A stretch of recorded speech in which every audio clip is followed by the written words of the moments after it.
በኢሳያስ አፈወርቂ ፍቃድ ብቻ ለጊዜው ብትመስልም የሚቃወሙ ስላሉ ኢሳያስ አፈወርቂ ከነሱ ጋራ ድርድር ማድረግ እና የመሳሰለ ነገሮችን በማድረግ የሚሆን ይሆናል። ጥይት በመላክ ፋንታ ጥይት ውስጥ ያባዎች ሌላ ማሽዋምን ወይም ጠጠር እንዲገባ አይነት ብለው ያነሳሱ ነበር። ሰራዊቱ ውስጥ በመስረግ በመግባት አንድ አይነት ስለሆኑ አንድ አላማ ስላላቸው አንድ ቋንቋ ተናጋሪ ስለሆኑ ደግሞ ቁጥራቸው በማነሱ ለመትረፍ ሲሉ እንዳልኩ ትብብርን ያሳያሉ። አዝናለሁኝ በጣም እናደዳለሁም አንዳንድ ጊዜ ምክንያቱም በሰው ስህተት የተሰሩ ነገሮች ስለሆኑ እናቱ ኤርትራዊ ስለሆኑ ለእናቱ አገር አግዘው ነው የሚሉም አሉ። እኛ ነው የሚሉት እኔ ያውቀዋለሁ አልኩት እና ይሄ አይገባም እና መጥተው ቢወስዷትስ ኢትዮጵያን ቢወስዱ እንደዚህ አድርገው ስለው ይውሰዳቷ አለኝ። እንግዲህ እንደ መሪ አይነት የነበረ ሰው ነው እና ይሄ ማለት አስተሳሰቡ በዛ ጊዜ የነበረ ህዝብ አንዳንዶቹ ማለት ነው። ኤርትራ እንግዲህ ከኢትዮጵያ ጋር መኖር አልፈልግም ብሎ የሻዕቢያ ኤርትራን ገንጥሏል። ግን እኔ ባልደግፍም ጦርነት በግሌ ጦርነት ይሄዱ ባልልም መንግስት ይሄ እንግዲህ እኔ ከጊዜ በላይ አልችልም። አሁን አንተ የምትለውን አቋም ይዞ ሄዶ ጦርነት ውስጥ ቢገባ አልደነቅም። ይሄንን አይገርመኝም። ኢትዮጵያ ከሚገባት አንፃር ልረዳው እችላለሁ፣ ጉዳዩን ልረዳው እችላለሁ። አንተንም ጨምሮ ማለት ነው። ሌሎቹም ብቻ አይደለም፣ አንተንም ጠይቃለሁ ዛሬ አንተም ጭምር ምንድነው ምን ተጋድሎ አድርጋችኋል? አሰብ ቢያንስ አሰብን ለማስመለስ ሄርማን ኮሄን የተባለው ሰው ምንም እንኳን ኢትዮጵያን ሊጎዳ የተነሳ ጠላት ቢሆንም ነገሩን ሲያየው ሁለት ወደ ኤርትራ መያዟን ሲያይ ዛሬ ግን አስፈላጊ ነው። አንተ በግልህ አትቆጭም? እኔ በጣም እቆጫለሁ። አሰብን የመሰለ ወደብ በማጣታችን እቆጫለሁ። ጅቡቲንም ጣሊያን ነው እንጂ የገዛት ኢትዮጵያማ የራሷ። ስለዚህ ሌላውም የኢትዮጵያ ምሁራንም ጭምር በተወሰነ መልኩ ሻዕቢያን ይደግፉት ነበር ማለት ነው። ይደግፉት ነበር መጀመሪያ። በኋላ ግን የቅኝ ግዛት ጥያቄ ነው ስትል ሻዕቢያ አይ በዚያ እንስማማም ይሄን አንፈርምም ሲሉ ተጣሉ። ከኤርትራ ውስጥም ከራሳቸው ኤርትራውያን የሚፈልጉ አሉ ከኢትዮጵያ ጋር መሆን። ለምንድን ነው አንዱን ወደብ አሰብ የእናንተ ነው፣ በታሪክም በምናውቀው የእናንተ ነው፣ ህግም ይፈቅድላቸዋል። ስለዚህ ለምንድን ነው እንትን አሰብንም አትይዘው ያዝ እንጂ አሰብን ለኢትዮጵያ ያዝላት ሲለው ለመለስ ነው የሚለው። ለመለስ ይለው ሄርማን ኮሄን። እሱ ደግሞ አይ አገባህም አንተ እዚህ ውስጥ ዝም በል የኤርትራ ነው በቃ ሁልጊዜም ለኤርትራ ሰጠና የኤርትራ ነው ብሎ ዝም በል አለው። ይሄንን ብታቆመው አለቀ። እጇን ነው የምሰጠው ጅቡቲ ለአንድ ወር እንኳን ቢቆም ይሄ በቃ እጅ ትሰጣለህ ጅቡቲ ጥቅሟን እንትን ብላ አተውት እኮ አይደሉም የኢትዮጵያ መንግስት አያደርገውም በሚል ነው። ሰላም ጤና ይስጥልኝ። በመላው ዓለም የምትገኙ እንደምን አላችሁ? ክቡራትና ክቡራን ዛሬ ከታዋቂው ኢትዮጵያዊ ፕሮፌሰር ፍቅሬ ቶሎሳ ጋር ውይይት እናካሄዳለን። እስከ ውይይታችን ፍጻሜ አብራችሁን እንድትሆኑ ተስፋ እናደርጋለን። በላይ መንገሻ ነኝ ከአዲስ አበባ ኢትዮጵያ። ፕሮፌሰር እንደምን አለ? እግዚአብሔር ይመስገን ደህና ነኝ። እንግዲህ አንተ እያልኩ ነው የምጠይቅህ። ፕሮፌሰር እንግዲህ እናት ሀገራችን ኢትዮጵያ ለዘመናት ስትጠቀምባቸው የነበሩ ወደቦችን ካጣች እንግዲህ በርካታ ዓመታት ተቆጥረዋል።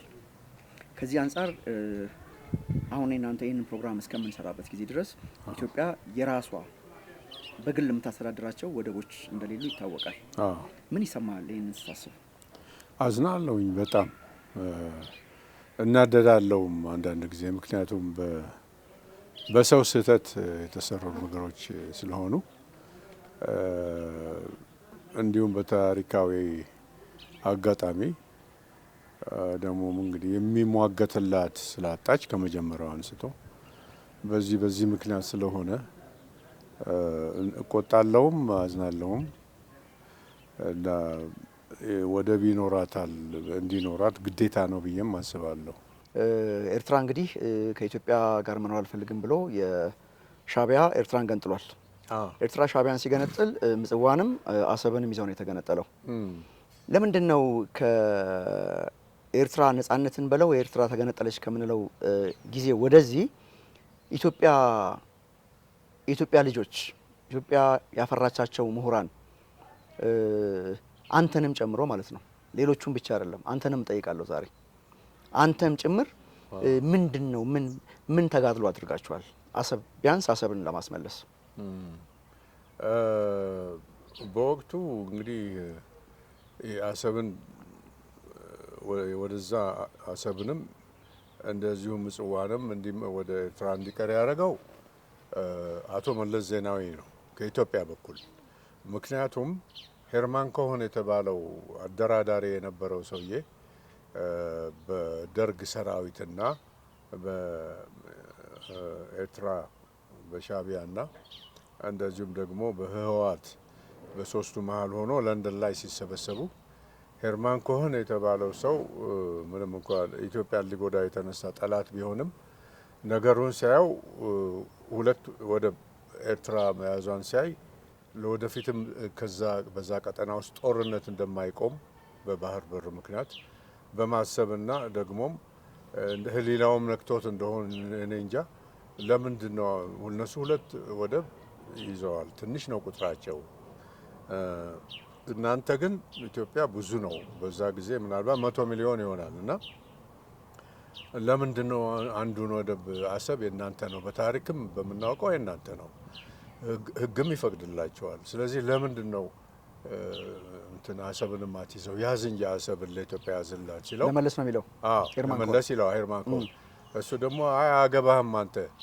እዚህ ውስጥ ዝም በል የኤርትራ ነው በቃ ሁልጊዜም ለኤርትራ ሰጠና የኤርትራ ነው ብሎ ዝም በል አለው በኋላም ደግሞ በሌላ ጊዜ ህዝብ ሲጠይቀው ለምንድን ነው አሰብን የኛ ነው በታሪክም በምንም ለምን አንይዝም ሲሉት አይ እኛ ከነሱ ጋር እንደገና ጦርነት አንገባም ይሄ እኛ የትም ቦታ ሄደን እንደ ሱቅ ሰው ሄዶ እቃ እንደሚገዛው ሸቀጥ እኛ ወደብ ሄደን የፈለግንበት በገንዘባችን እንከራያለን እና አማራጮች አሉን በቃ በዛ መጠቀም እንችላለን እንጂ እንደገና ወደ ኋላ ሄደን ከኤርትራ ጋራ ሰጣ ገባ ውስጥ ወይም ጦርነቱ ሳንገባም አይነት ንግግር ተናገረ ትንሽ ቆየት ብሎ ደግሞ ወዲያውኑ መጀመሪያውኑ ሊያስቀርስ ይችል ግን እሱ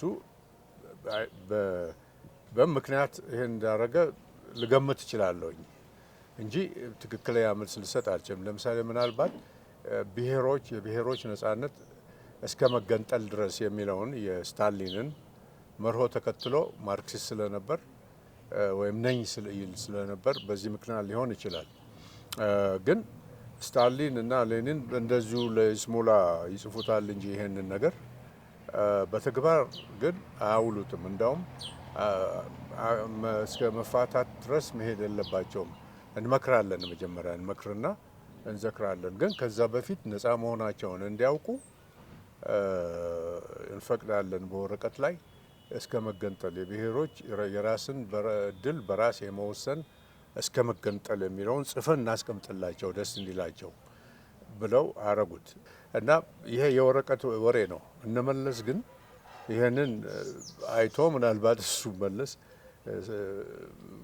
ይሄንን በተግባር አውላለሁ ማርክሲስት ነኝ ብሎ ሊሆን ይችላል አንዱ ሌላው ደግሞ ሰዎች እንደሚሉት በዛ በወቅቱ ላይ እናቱ ኤርትራዊ ስለሆኑ ለእናቱ አገር አግዘው ነው የሚሉም አሉ እንዳውም ኢሳያስ አልነበረም የቸኮለው ለመገንጠል እናንተ ምን አደረጋችሁ አሁን ፕሮፌሰር እዚህ ላይ እኛ እንግዲህ አሁን የእናንተ ትውልድ እነመለስ ከጫካ መጥተው በድንጋይ ላይ ቁጭ ብለው በሰሩት አግሪመንት አሰብን አጥተናል ይቅርታ አድርግልኝና አንተና ያንተ ትውልድ ማለት ነው እኛ ምን ችለው ጽሁፍ መጻፍ ብቻ አውሮፓ አሜሪካ ነበራችሁ እናንተ በብዛት ጽሁፍ መጻፍ መናገር በኢንተርቪው ላይ መናገር ይሄ ነገር አግባብ አይደለም እንዴት ይሆናል እንደዚህ የሚል ብቻ ነው ያለን አቅም በቂ ስራ ሰርቷል በታምናለህ በእናንተ ደረጃ በቂ ስራ አልተሰራም ይሄማ እሱ እኮ ምንድነው ያልተሰራበት ምክንያት በመላ የተማሪው ንቅናቄ አሁን ባልኩ እስከ መገንጠል የብሔሮች ብሔር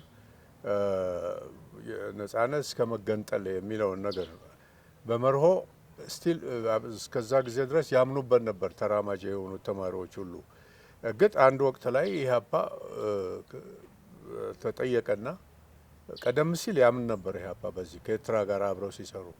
በኋላ ግን ሲያስብ ኤርትራ ደግሞ መጣ ኢሳያስ የቅኝ ግዛት ጥያቄ ነው የኤርትራ ጥያቄ፣ ኢትዮጵያ ቅኝ ግዛት ገዝታናለች፣ በዚህ ተስማሙልን እና ፈርሙልን አሉ እነ ኢሳያስ። ኢህአፓዎች ደግሞ አይ እኛ የምናውቀው የኢትዮጵያ አካል ነበረች፣ ፌዴሬሽን ነበራት፣ ፌዴሬሽኑ ነው እንትን እንዲበላሽ የተደረገው በመንግስት እንጂ ኤርትራ በፌዴሬሽኑ ውስጥ የነበራት ነጻነት ኢትዮጵያ እያከሰመችው እንደነ ልዑል አስራተ ካሳ አይነት የቤተ መንግስት ሰዎች የንጉሱ ዘመድ የሆኑትን ሾመው ሌሎቹ ኤርትራውያኖች በቦታው ላይ የነበሩት በዚህ ቅሬታ እያፈገፈጉ ሄደው የጦር ግንባር እየፈለጉ ማድረግ ጀመሩ እና ስለዚህ ተሸረሸረው የፌዴሬሽኑ ኃይል ነው እንጂ ኢትዮጵያ ቅኝ ግዛት ገዝታ አታውቅም። ጣሊያን ነው እንጂ የገዛት ኢትዮጵያማ የራሷ። ስለዚህ ሌላውም የኢትዮጵያ ምሁራንም ጭምር በተወሰነ መልኩ ሻዕቢያን ይደግፉት ነበር ማለት ነው። ይደግፉት ነበር መጀመሪያ። በኋላ ግን የቅኝ ግዛት ጥያቄ ነው ስትል ሻዕቢያ አይ በዚያ እንስማማም ይሄን አንፈርምም ሲሉ ተጣሉ። ግን የጨዋታው አሸናፊ ሻዕቢያ ነበር። በዚህም በዛም በማጭበርበርም በምንም በተንኮልም ወያኔንም እያሳመነ ወያኔንም እመኑልኝ አላቸው። አመኑለት እነሱ እንደመለስ አይነቱ የኮሎኒ የቅኝ ግዛት ጥያቄ ነው የሚለውን አምነውለት ለዚህ ነው እስከ መገንጠል ይችላል። አሁንም ወደ ሀሳብ ልመልስ ነው። እንግዲህ ኢትዮጵያ የወላድ መሃን አይደለችም።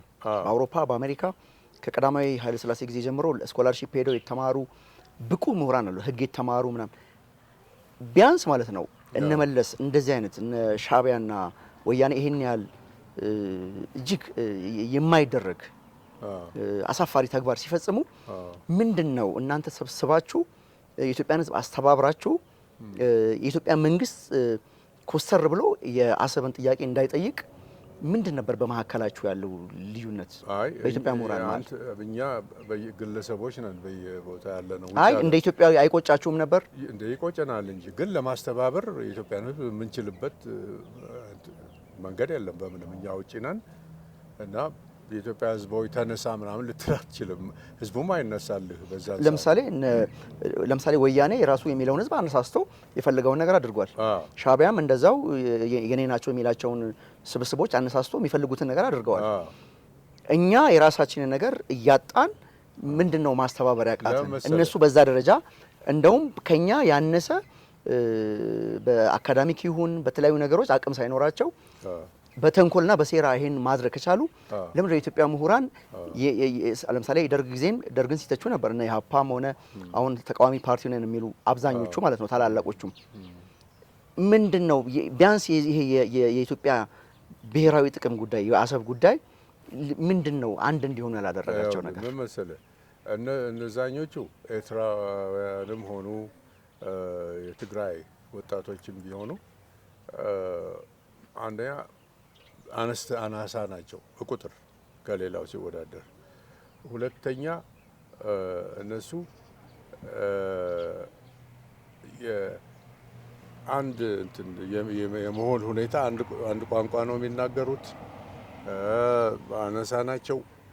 ጠላታቸው አንድ ነው እና ብሔር ብሔረሰብ አይደሉም። ሌላው የኢትዮጵያ ክፍል ግን ብሔር ብሔረሰብ ከብዙ አይነቶች የተውጣጣ ጎሳዎችና ያው ጎሳ ልበላቸው ዘር አይባልም እና እነዛ ጎሳዎች የተለያዩ ናቸው። የአማራ አለ እዛ ውስጥ አለ፣ የደቡብ መግባባት አልቻሉም ነው ሁሉ ስላለ አንደኛ ሊግባቡ አይችሉም። እነዛ አንድ ማይኖሪቲ የሚባሉ በዓለም ላይ አሁን አይሁዳውያን የትም ቦታ ሲሄዱ ህብር አላቸው። ምክንያቱም አንድ ጎሳ ናቸው እና አንድ የተጨቆኑ ናቸው። አብረው በዓለም ላይ መድሎ ይደረግባቸዋል በላያቸው ላይ። ስለዚህ ለመትረፍ ሰርቫይቭ ለመትረፍ ሲሉ አንድነትን ይፈጥሩና አይቸገሩም። ሌላው ህዝብ ግን አሁን የተሰበጣጠረ ነው።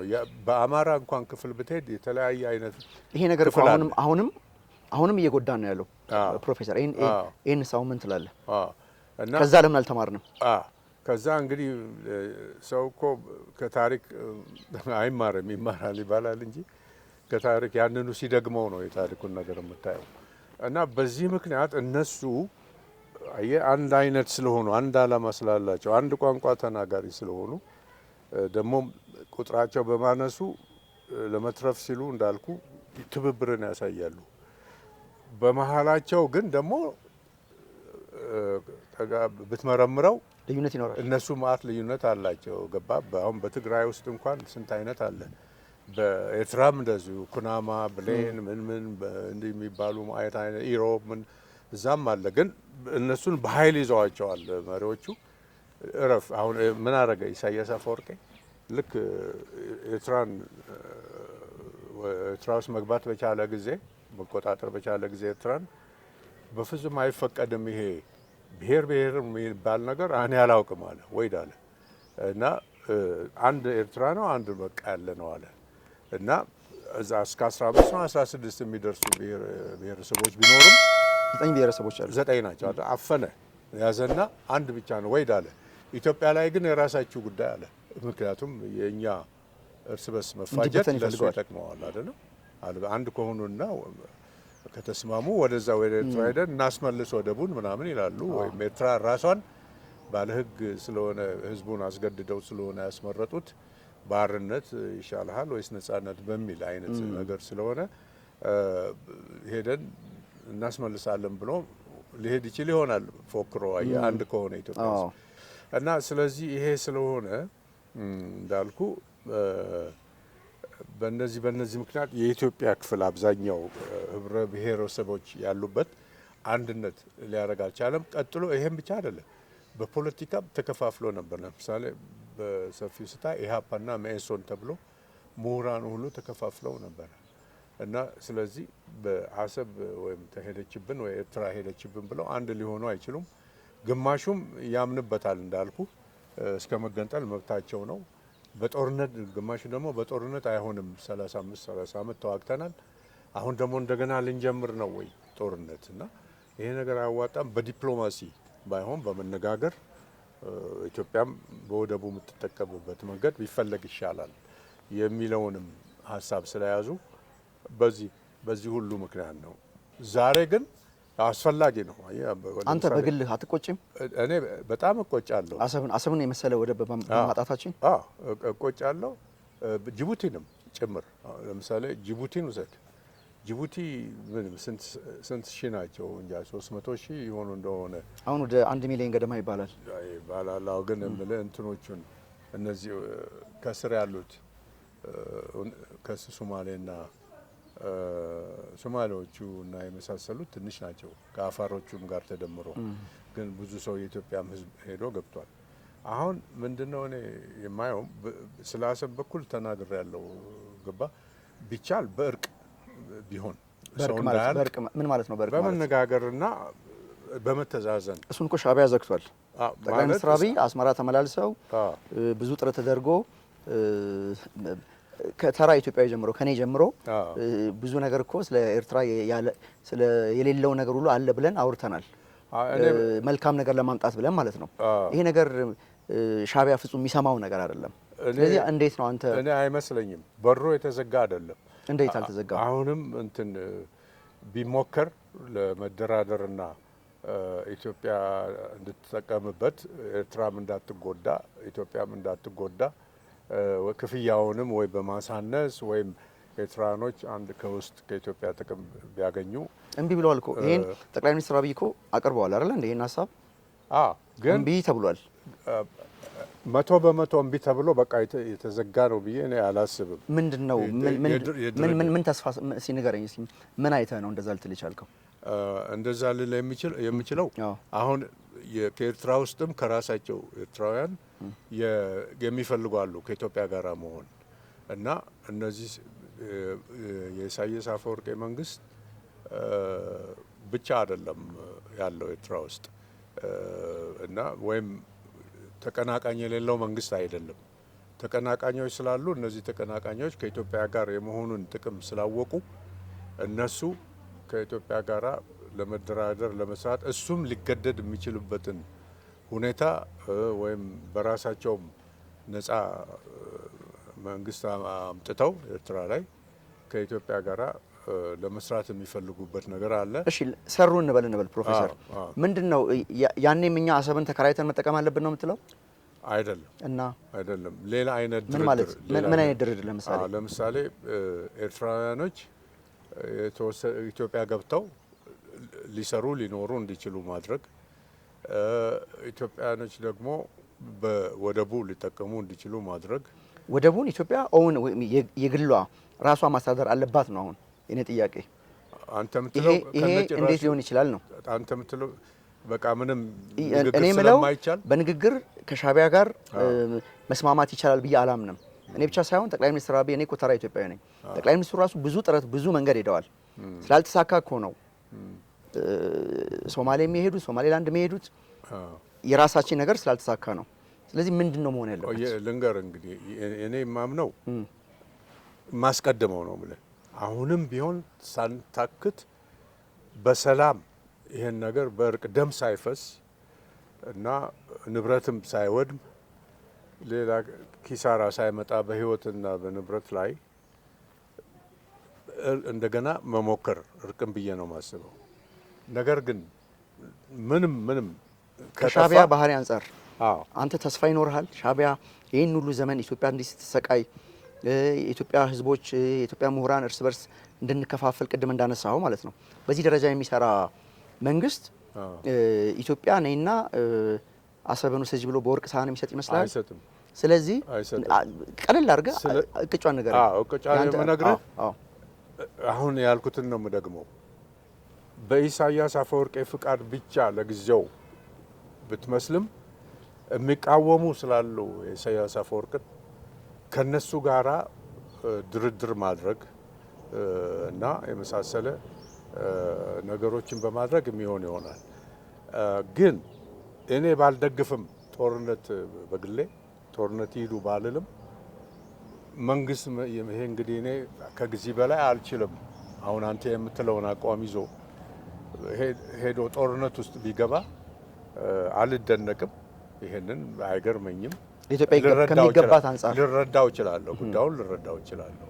ግን እኔ የምለው ቅድሚያ አሁንም ቢሆን ተስፋ ሳንቆርጥ አንዴ ሁለቴ እንሞክር በሰላም ደም ሳይፈስ። ለምን ወንድማማቾች ናቸው የሚገዳደሉት ወጣቶቹ። አሁን በባድመ ምክንያት በባዶ መሬት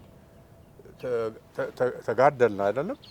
እና ግን ባድመ ለምን ለኢሳያስ የስራ ምን ጠቀመው? ያርሱበታል፣ ሄደው ሚኔራል ያወጡበታል፣ ማዕድን ምንም አይደለም። በልህ ምክንያት ብቻ ሁለቱ መሪዎችና ሁለቱ ፓርቲዎች ስላልተስማሙ አብረው ሄደው በጥቅም ስለተጋጩ አንድ ወቅት ላይ ኤርትራ እንደ ልቧ ገብታ ኢትዮጵያን ገንዘብም ሆነ የንግድ እንቅስቃሴ ኮንትሮባንድም በማስገባት ወደ መርካቶ ምንም ብዙ ጥቅሞች ያገኙ ስለነበር እንዲሁም ደግሞ ተጎድተዋል ብሎ መለስ አስፈቅዶላቸው ከብሔራዊ ባንክ ማት በቢሊዮን ብሮች ልኳል። እና ይሄ ሁሉ በኋላ ሲቆምና ጥቅማቸው እነሱ ሲነካ ደግሞ ቶሎ አስገነጠሏቸው ሳይፈልጉ። ኤርትራ ቶሎ አልፈለገም ኢሳያስ ሊገነጠል፣ ምክንያቱም ብዙ የኢኮኖሚ ጥቅም ያገኝ ነበር። እንዳውም መጨረሻ ላይ የተናገረው አብረን ተዋክተን እኔ አዝዬ አዲስ አበባ ያስገብቻቸው አለ ኢሳያስ፣ ለብቻቸው ይበላሉ፣ አብረን ተዋክተን ኢትዮጵያን ለብቻቸው ሊበሉ ደርሰው ነው ምናምን ብሎ ተናግረዋል። እና ስለዚህ ኤርትራ የግላችን ኢትዮጵያ የጋራችን እንደዛ ነገር ነው። ደግሞ ሆንግ ኮንግ እናረጋታለን፣ ሲንጋፖር እንትናን ሲንጋፖር ኤርትራን፣ ኢትዮጵያን ደግሞ የሸቀጥ ማራገፊያ እዛ ፋብሪካ ከፍተው ምን ብለው እኛ ብዙ ቁጥራችን ብዙ ስለሆነ እቃቸውን እንድንገዛላቸው ምርታቸውን ሁሉ እኛ በቃ ሸማች እንድንሆን እነሱ ፈብራኪዎች፣ እኛ ደግሞ ምንም አእምሮ የሌለን ዝም ብለን መግዛት ብቻ አይነት ይሄም ጥሩ አመለካከትም አይደለም ኢሳያስ የሚለው። ቀጥሎም ስለዚህ የኢሳያስ አመለካከት የመቶ ዓመት ስራ ሰጥተናቸዋል የቤት ስራ የሚለው ይሄም በጎሳ የምንባላውን የምንከፋፈለውን እሱን ለማራመድ እና እኛ ስንራኮት በጦርነት እሱ በሰላም ቁጭ ብሎ ኢትዮጵያን ለመበዝበዝ አይነት አስተሳሰብ ነው። ይሄም ጥሩ አይደለም። ይሄ በዚህ ላይ እንዳለ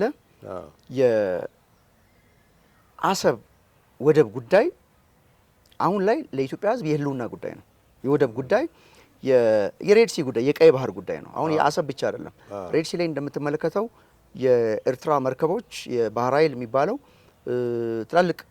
ትላልቅ ሀገራትን መርከቦች ሁሉ ማገት እንደዚህ የፓይረት ስራ ተራ የሆነ ቆሻሻ ስራ ሁሉ እየሰራ ነው። ስለዚህ ኢትዮጵያ የግድ ቀይ ባህር ላይ መውጣት አለባት ብለው የሚያምኑ ምዕራብ ሀገሮች እንዳሉ እኔ መረጃ አለኝ። አንተስ በዚህ እንደ ይሄ ምን ጥርጥር አለው? ኢትዮጵያ በቀይ ባህር ላይ እንደ ጥንቱ ተመልሳ መገኘት አለባት።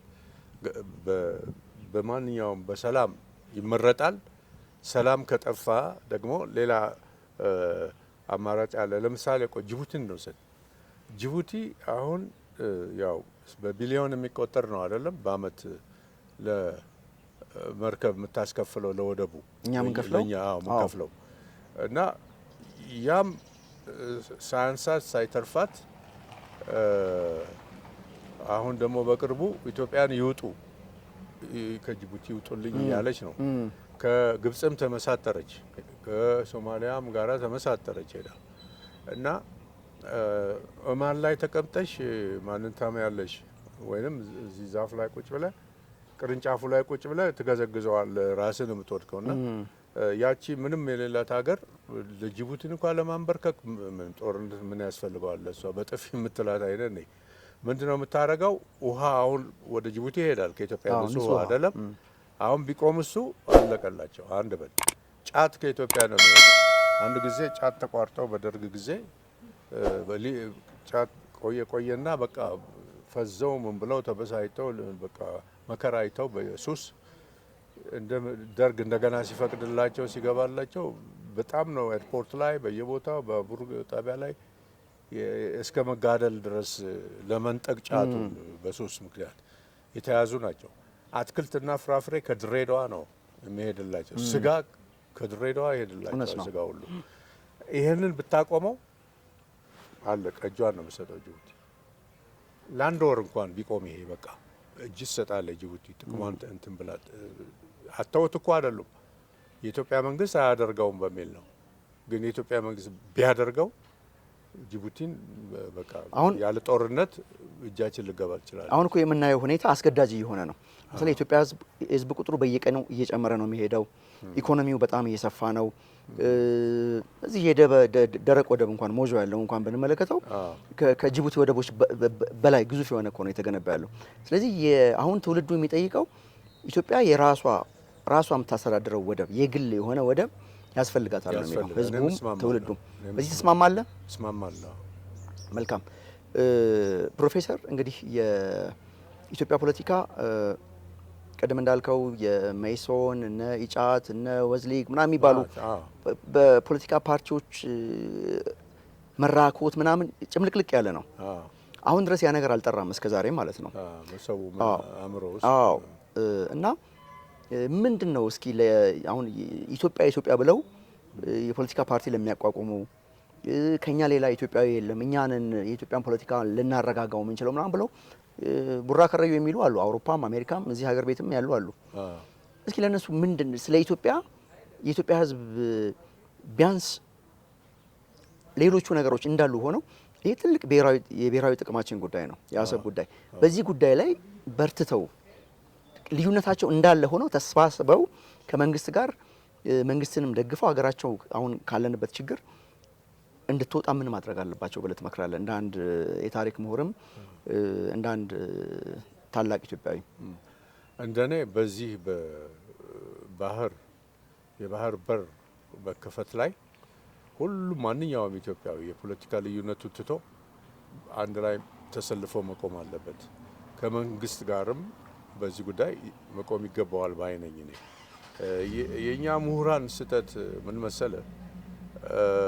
ከድሮም ቢሆን ከጥንትም ቢሆን ለምሳሌ በኢህአፓ ጊዜ ሶማሊያ ኢትዮጵያን ወረረች። ሶማሊያ ኢትዮጵያን ስትወር በታንክና አይሮፕላንም ሞክራ ነበር። የኛ ኃይለኛ ሆኖባት እንጂ ፎርሱ ስትገባ በታንክ ተደግፋ እና ከባድ መሳሪያዎች ጭና በሩቅ የሚተኮሱ ሁሉ ስትገባ ትዝ ይለኛል የሀፓ ስብሰባ ነበረ ቤርሊን ከተማ ጀርመን በ1977 እንደ አውሮፓ አቆጣጠር እና በዛ ጊዜ እኔ ከአንድ ሰው ጋራ መሪ ነበር እሱ እና ደግፈው ነበረ ሶማሊያን ወረራ ደግፈው ነበር ኢትዮጵያውያን ሆነው የሀፓ ፓርቲ አመራር ላይ የነበሩም ጭምር እና በኋላ ከአንዱ ጋር ስንነጋገር ይሄ እኮ ወረራው የሶማሌ ወረራ ነው አልኩኝ እኔ ስለ አይደለም ይሄ የምዕራብ ሶማሊያ ነጻ አውጪ ድርጅት ነው ምናምን የሚባል ነበረ እና ከኢትዮጵያ ነጻ ለመውጣት የሚፈልግ የሶማሌ ታጣቂ ወይንም ሽምቅ ተዋጊዎች ናቸው ፍሮንት ነው አሉ እና አለኝ ሰውየውና አይደለም የትኛው የነጻ አውጪ ድርጅት ነው በታንክ ያለውና ታንክ ይዞ የሚመጣ ትልልቅ መሳሪያው መድፎች ምኖች ይዞ የሚዞር ቀለል ያለ መሳሪያ አድርጎ ነው እንጂ የሚዋጋው ይሄ የሲያድ ባሬ ወረራ ነው ጥንትም ቢሆን ሶማሊያ እስከ አዋሽ ድረስ የኔ ነች እያሉ እንደተዋጉ ናቸው ከ1977 ቀድሞውም እኔ በድሬዳዋና ሀረር አካባቢ ስለነበርኩ አይ ነበር ጦርነቶች ያካሂዱ እንደነበረ ከሶማሊያ እየመጡ እና ብዙ ጦርነቶች እንደነ ቶጎጫሌ የሚባል ቦታ ላይ ዋርዴር ምን እንደዚህ የሚባል በኦጋዴን ውስጥ ብዙ ጦርነት ነበር እንደውም አንድ ጊዜ ቶጎጫሌን ወረው የኢትዮጵያ ጦር ሰራዊት አሸንፎ ድሬዳዋ ኳስ ሜዳ ውስጥ የማረኩትን መሳሪያዎች የሶማሌ መንግስትን በኋላ ኮሎኔል ሳህሉ የተባሉ ሰው ነበሩ በየዘመቱ እሳቸው ሲያሳዩ ነበር እና ከድሮ ጀምሮ ነው የሶማሌ ኢትዮጵያ ይሄ ግሬተር ሶማሌ ትልቋ ሶማሊያ በሚለው እስከ አዋሽ ድረስ የኛ ነው የሚሉት እኔ ያውቀዋለሁ አልኩት እና ይሄ አይገባም እና መጥተው ቢወስዷትስ ኢትዮጵያን ቢወስዱ እንደዚህ አድርገው ስለው ይውሰዳቷ አለኝ እንግዲህ እንደ መሪ አይነት የነበረ ሰው ነው እና ይሄ ማለት አስተሳሰቡ በዛ ጊዜ የነበረ ህዝብ አንዳንዶቹ ማለት ነው ኢህአፓ ደግሞ ደግሞ ሲዋጉ በነጻ ሊያወጡ በ1977 ካራማራ ወደዛ አካባቢ ሲሄዱ ሁሉ ጥይት በመላክ ፋንታ ጥይት ውስጥ ኢህአፓዎች ሌላ ማሽዋምን ወይም ጠጠር እንዲገባ አይነት ብለው ያነሳሱ ነበረ ሰራዊቱ ውስጥ በመስረግ በመግባት አንዳንድ መሪዎች ናቸው እንግዲህ ማለት በደንብ የሚያስቡት ምን የሚሉት ተገለዋል እርስ በርስ ገለዋቸዋል የሚያስቡት እንደ ጌታቸው ማሩ አይነት የሚያስብ እና ብርሃነ መስቀል ረዳም ነበሩ ይሄ ነገር አይሆንም እና ደርግንም ፋሽስት አንበል መሬት የሚያከፋፍል ፋሽስት የለም እንዲህ የሚል ትንተናዎች አቅርበው በሶማሊያና በኢትዮጵያ ጦርነትም ኢትዮጵያ የኛ አቋም የኢህአፓ አቋም መሆን ያለበት የመኢሶንም የሁሉም መኢሶኖች አብረው ከደርግ ጋር ነበሩ ቢያንስ በዛ ጊዜ ግን ኢህአፓዎች መሆን ያለባቸው አሉ እነ ጌታቸው ማሩ አይነቶቹ በቻይና ጦርነት ጊዜ የማኦ ሴቱንግና ደግሞ የሻንካይ ሼክ የተባለው እነሱ የሚዋጉት ሊጥሉት የሚዋጉት ከነሱ ቀድሞ የነበረ መሪ ቻይና ነበር እና ሁለቱ ጦርነት ላይ ሳሉ የማኦ ሰራዊትና የሻንካይ ሼክ ባሉ ጊዜ ጃፓን ወረረች ቻይናን ስትወር የራሳቸውን ጦርነት አቆሙና አገራችን ተወረረች በጃፓን አንድ እንሁን ብለው ተዋጉና አንድ ሆነው ጃፓንን አባረሩ መጀመሪያ እና በኋላ ደግሞ መዋጋት እርስ በርስ ጀመሩ የኛም አቋም ይሄ መሆን አለበት አሉ እነ ጌታቸው ማሩና እነ ብርሃነ መስቀል እና እነሱን የመሳሰሉት ይሄ ነው በኢትዮጵያም ላይ ሶማሌን አስወጥተን አባረን ከደርግ ጋር መዋጋቱን እንቀጥል እንጂ ከሶማሌ ማበር የለብንም የሚል ግልጥ ያለ የብስለት አቋም አሰራጩ ይሄንን ሲያደርጉ ደርግ ልገቡ ነው እናንተ የደርግ ወገን ናችሁ ምናምን እያሉ ፈርጀዋቸው አንዱም ህይወታቸውን ከጡበት ምክንያት ይሄ ነው አንዱ እና ስለዚህ እዚህ ላይ አሁንም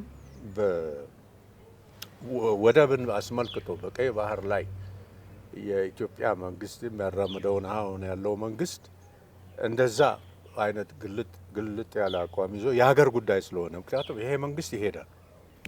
ዘላለማዊ መንግስት አላየንም እስከዛሬ አይደል? የሰው ልጅም እድሜ የተወሰነ ነው። ሁሉም ይሞታል፣ መንግስትም ይሞታል፣ ያልፋል። ያ ግን የሀገር ጉዳይ ለዘላለም የኢትዮጵያ ህዝብ ግን የባህር በር ያስፈልገዋል። ስለዚህ ይህን የባህር በር በግዴታ እንድንደግፍ መንግስትን ማለት መደገፍ ያስፈልጋል። እዚህ ላይ ልዩነት ሊኖረን አይገባም። አዎ ልዩነቱን ወደ ጎን ትቶ ፖለቲካን የባህር በር ላይና የባህር በር ላይ አይደለም የኢትዮጵያን ብሔራዊ ጥቅም ሁሉ የሚነካ ነገር ላይ እኔ መሪ በሆነ የፖለቲካ አቋሜ ከመንግስት ጋር የምቆምበት ጊዜ አለ፣ የማልቆምበት ጊዜ አለ።